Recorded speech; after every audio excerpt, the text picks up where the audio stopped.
কলৰ পৰঠা বনাব লগা হ'লে আমি কল, আটা আৰু নিমখৰ প্ৰয়োজন। প্ৰথমতে আমি আটা ল'ম।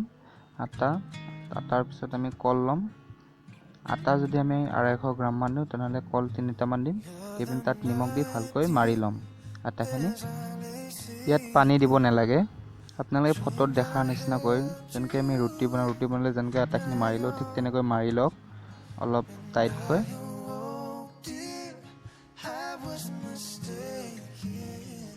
ভিডিঅ'টো ভাল পালে লাইক কৰিব, কমেণ্ট কৰিব, কেনেকুৱা পাইছে বা নিজে বনাবচোন, ক'ব তাৰ কেনেকুৱা লাগিছে।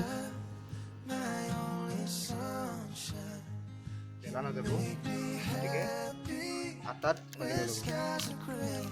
এনেকৈ লৈ ল'ব, তেতিয়াহ'লে বেলিব ভাল হ'ব।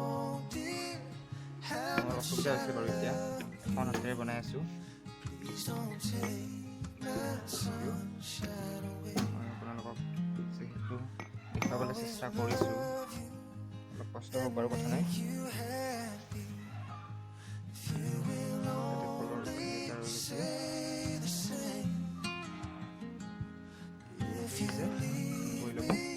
পৰঠা নিচিনাকৈ বেলি ল'ব।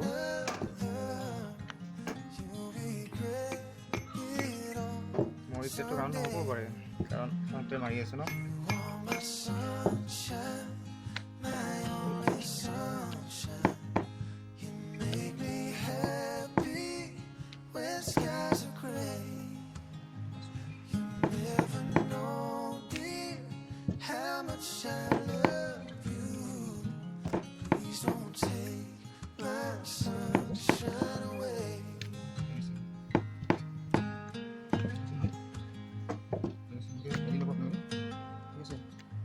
ধুনীয়াকৈ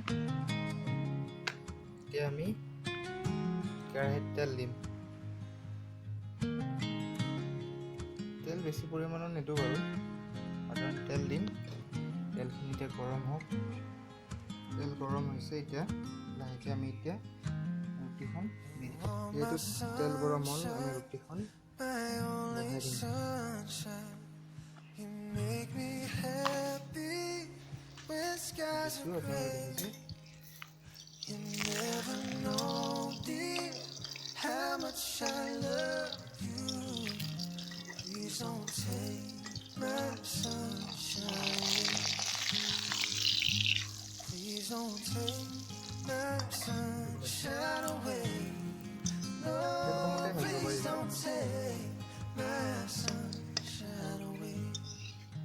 আপুনি এই ৰুটি খালে নহয়, ওচৰত যেতিয়া দিব গন্ধতে খাওঁ লাগিব আপোনাৰ। এনেকুৱা ধুনীয়া গন্ধ হয়, একো দিয়া নাই, কলৰ কাৰণে গন্ধটো ধুনীয়া হয়। জুইটো বেছি হৈছিল, কমাই দিছোঁ।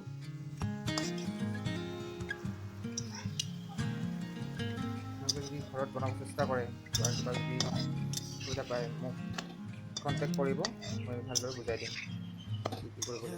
ভিডিঅ'টো অকস্মাত বনাই আছোঁ যে মই বনাব লৈছিলোঁ, ভাবিলোঁ ভিডিঅ' এটা বনাই দিওঁ, সেইটো কাৰণে বনাই দিলোঁ। চাওক কি ধুনীয়া কালাৰ, তেল অলপ বেছি হৈছে কিজানি। চাওক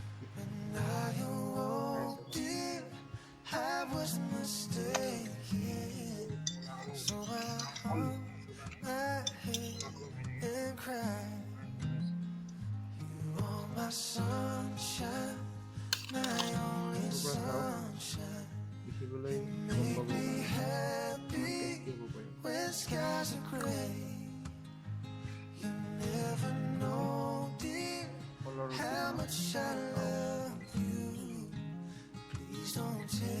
বনাবচোন কেতিয়াবা ঘৰত থাকিলে, আৰু কেনে লাগে ক'ব কমেণ্টত।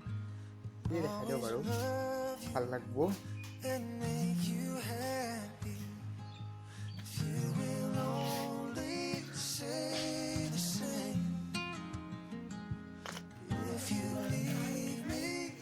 পৰঠা জনাবচোন কেনেকুৱা হৈছে বাৰু।